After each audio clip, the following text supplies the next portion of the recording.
大家好，今天带来一道泰式炒河粉 Pad Thai， 也是泰国街头美食的头牌。首先我们来准备 Pad Thai 的酱料。热锅下油，加入糖，将糖加热成焦糖色，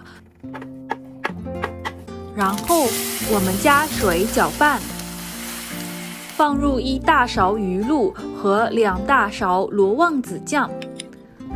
上期视频有自己自制的罗望子酱，有需要的朋友可以去参考一下。煮到微沸就可以关火，我们的酱料就制作完成啦。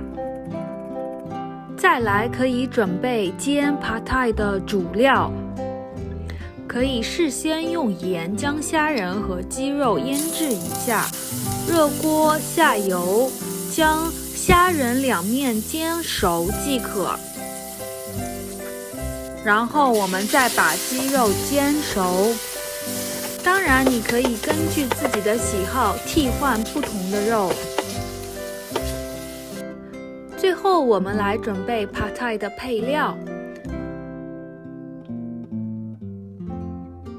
下油加入蒜末、红葱头、辣椒粉、虾米干和事先用水泡过的米粉，再加入我们的秘制酱料，翻炒，将米粉炒熟后放到一边。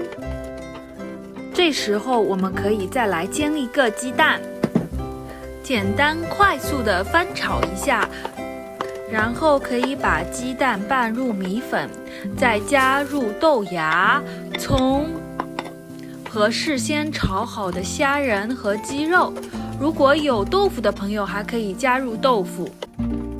然后我们就可以出锅了，撒上花生碎，放上1片青柠，味道实在太好了。还没有试过的朋友一定要试一下哦。我们下期再见，拜拜。